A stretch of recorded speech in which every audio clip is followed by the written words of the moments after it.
Chapter 37. "They're moving well," Horace said, as the 50 Kikori trainees, in 2 extended ranks, advanced at a steady jog across the drill field. Selethen shouted a command, and the men at the left-hand end of each rank stopped in place, still jogging in time, and turned 90 degrees to their left. The 2 lines went with them, those on the outer end of the arc having to move faster than the ones closer to the pivoting point. For a few seconds, the ranks wavered and curved, losing their straight-edge precision. Then the outer third of each line came back into position, and the ranks were properly formed again. As soon as they were, another command from Selethen set the 50 men jogging forward once more, now moving at 90 degrees to their original path. The entire evolution took less than 30 seconds. Will hadn't answered. He had been watching the maneuver carefully, looking for any signs of sloppiness or lack of precision. There had been none that he could see. Now he looked up at his friend and grinned in reply. "Yes, their coordination is first-rate." "I see you've got more weapons for them now," Horace remarked. The entire front rank was now equipped with the big rectangular shields and crude javelins. Each man in the 50 wore several of the short stabbing weapons at his side. They've all got stabbing swords now. Most of them have made their own by cutting down their spears. And the wood and metal workers are delivering new shields and javelins all the time. Soon we'll have enough to equip a full Hayaku. "Hayaku?" Horace asked. "It's Nihon-Ja for 100. That's the standard Toscan fighting formation, 100 men in a group. They call it a century, 3 ranks of 33 men each, plus a commander." "And how many of these Hayakus do you plan on having?"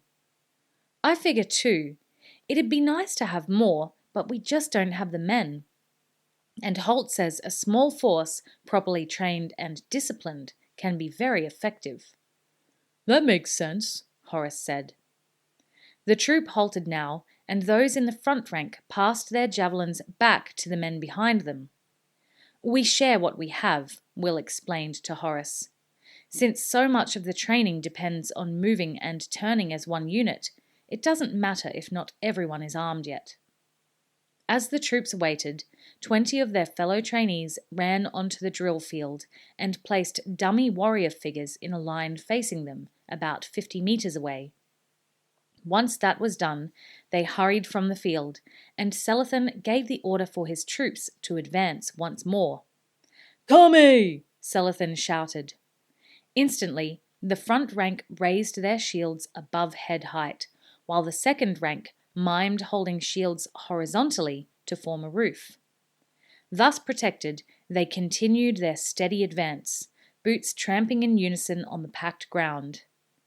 After a few seconds, Selethen called another order, and their shields, real and imaginary, returned to the normal marching position.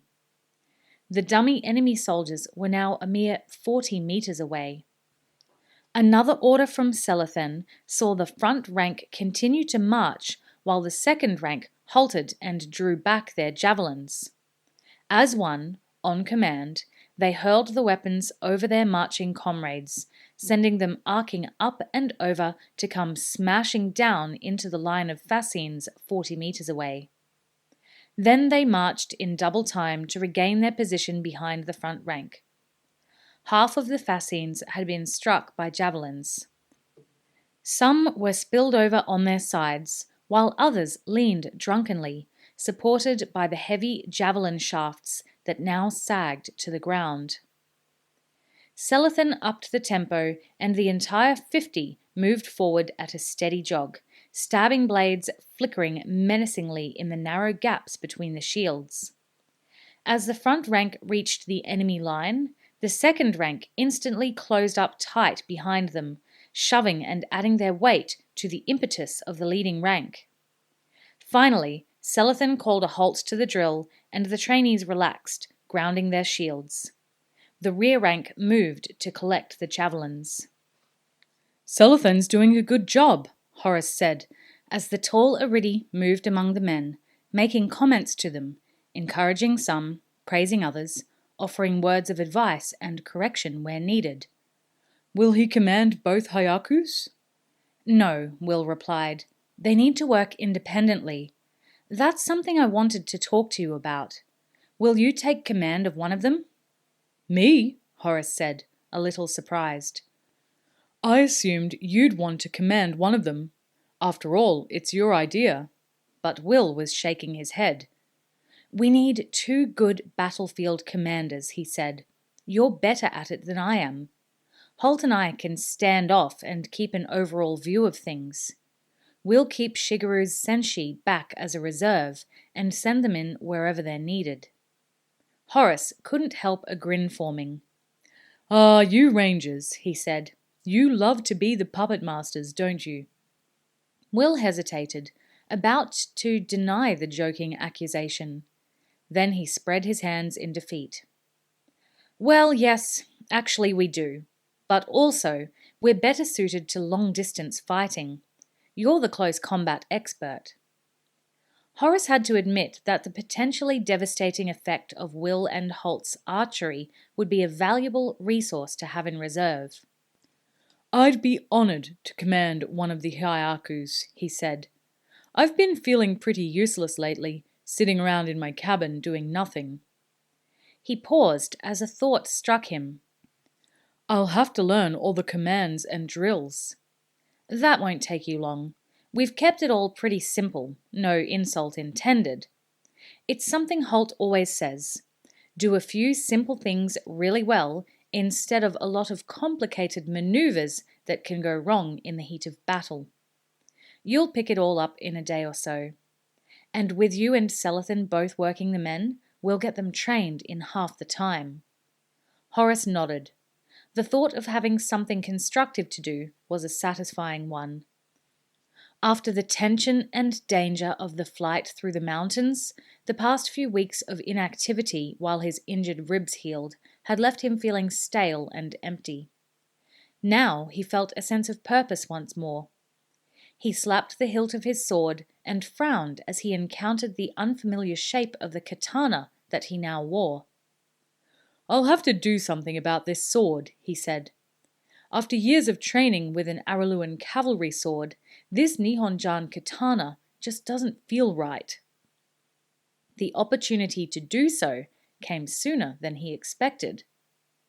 After spending several more hours with Will and Selethan, taking notes of the drills and commands that he would need to learn, Horace returned to his cabin that afternoon.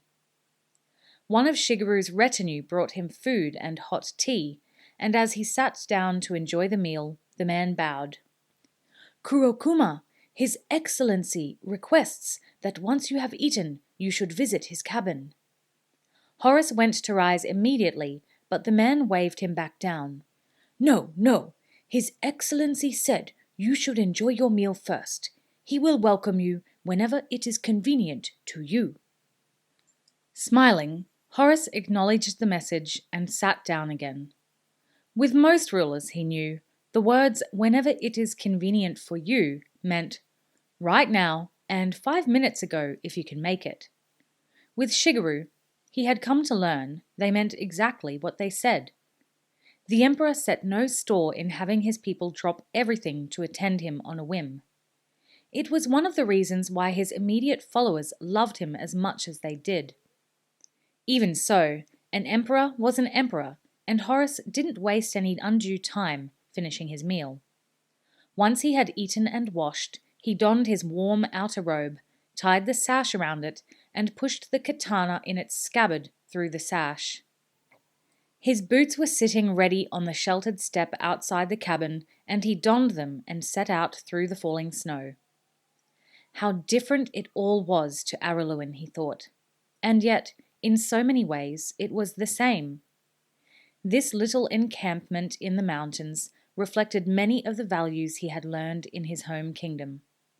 Friendship and comradeship, loyalty to a thoughtful and considerate ruler, and, he reflected sadly, the ever-present problem of those who would usurp that ruler and seize power for themselves. His boots crunched in the dry snow as he made his way to Shigeru's cabin. It was somewhat grander than the others that the Kikori had built. Shigeru had protested at this, saying he needed nothing more than his companions had. But the Kikori were scandalized by such a suggestion. He was their emperor, and this was their opportunity to show him how much they revered and respected him.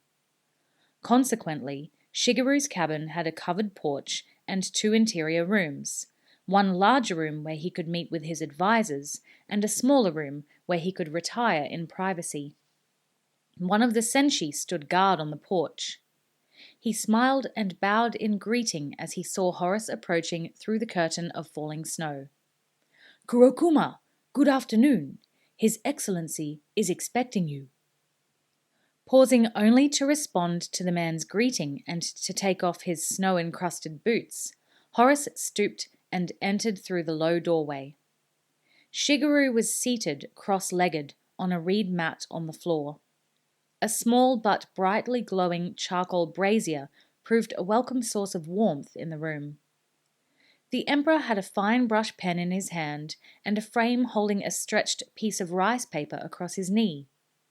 He was writing the same Nihon-Ja ideogram on the paper, over and over again, striving each time for a better rendition of the loops and careful swirls.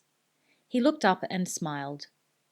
"Ah, Kurokuma, please sit with me."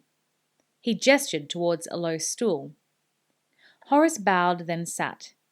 He knew it was normally a breach of etiquette to sit in a higher position than the Emperor. But Shigeru was aware that Araluens did not spend years sitting with their legs tucked up under them, and, as a consequence, their knees tended to burn in protest after some minutes in that position. It was another example of the man's consideration for his subordinates, Horace thought. "Would you like tea, Kurokuma?" Horace, of course, had just had tea. But he knew there was a rhythm and etiquette to Nihon-Jan society. To refuse would jar that rhythm.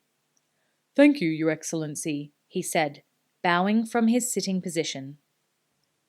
He felt a little silly, sitting on his low stool with his knees drawn up in front of him, rather like a giant in a children's playroom. Shigeru, by contrast, looked dignified and balanced, sitting back on his heels. A servant emerged from the inner room and served them both tea. Horace sipped his gratefully. Even the short walk from his cabin to Shigeru's had exposed him to the shivering cold in the valley, and he felt the heat of the tea flood through his body. "You wish to see me, Your Excellency?" He had a vague notion that George would have disapproved of such a blunt opening. Probably he should have commented on the Emperor's calligraphy, admiring it while Shigeru modestly pointed out its mistakes and shortcomings. But he was intrigued to learn the reason for the summons. Since the battle at the palisade, a certain lack of activity had overcome them. There was no urgent need each day for Shigeru to consult with his advisors, and the Emperor had withdrawn into himself a little. Horace knew that Shuken's death weighed heavily on the Emperor, and it was highly likely that Shigeru, sensitive and kindly as he was, also felt a deep responsibility for the fate of those who had rallied to his aid. The Kikori, his own senshi, and the group of foreigners who had arrived and offered their service. It would be little wonder if the Emperor had retreated out of a sense of depression. These thoughts all went through Horace's mind. But the Emperor showed no sign of doubt or uncertainty. His expression was calm and his demeanor was serene. He smiled now at the young man sitting before him, hands on his knees. "You have been busy, Kurokuma?" he asked. Horace shrugged. "Not really, Excellency. There has been little to do, but that will change. I have been asked to take command of one of the Hyaku." "Ah, yes, the troops your friend Widow-san is training," Shigeru said. "Tell me, do you think the Kikori will stand a chance against Arasaka's senshi?" Horace hesitated. He recalled his thoughts at the drill field, how the Kikori appeared as an inexorable force, advancing across the cleared ground behind the deadly shower of javelins. "I think they could, Your Excellency, so long as they believe in themselves and keep their nerve. But all of Will's training and special tactics will come to nothing if the Kikori don't believe they can win." "Do they believe this?" Horace shook his head. "Perhaps not now, but they will. He'll make them believe it. It's up to us to build that spirit in them." "I thought you might say that. And it occurs to me that if you are fighting beside them, leading them in fact, you will need a sword." Shigeru gestured to the hilt of the katana where it protruded from Horace's sash. "How do you find your katana?" "It's a fine weapon," Horace said, careful not to offend. "But it feels unfamiliar to me. It's not what I've been trained with." I thought this might be so. A warrior needs the weapon he knows and trusts. In that case." Shigeru turned towards the smaller side room, where his servant had retired after serving tea. "Tabai, bring the sword." The servant entered again, carrying a long bundle wrapped in oilcloth. He went to present it to the Emperor, but Shigeru clicked his tongue and pointed to Horace. Tabai proffered the parcel to the young knight, who took it curiously. He glanced up at Shigeru. "I found it yesterday among Shuken's baggage," the Emperor said. "I couldn't bring myself to go through his things any sooner, and frankly, I had forgotten about this." He gestured for Horace to unwrap the parcel. Horace cast the oilskin cover aside, coming forward onto one knee to inspect the parcel more closely. Inside was a sword. His sword, in a finely oiled leather scabbard. The plain steel crosspiece, the brass pommel, and the leather binding of the hilt were all familiar. "But this is my sword," he said in amazement. The sword had plunged into a deep ravine, with a rushing torrent at its bottom.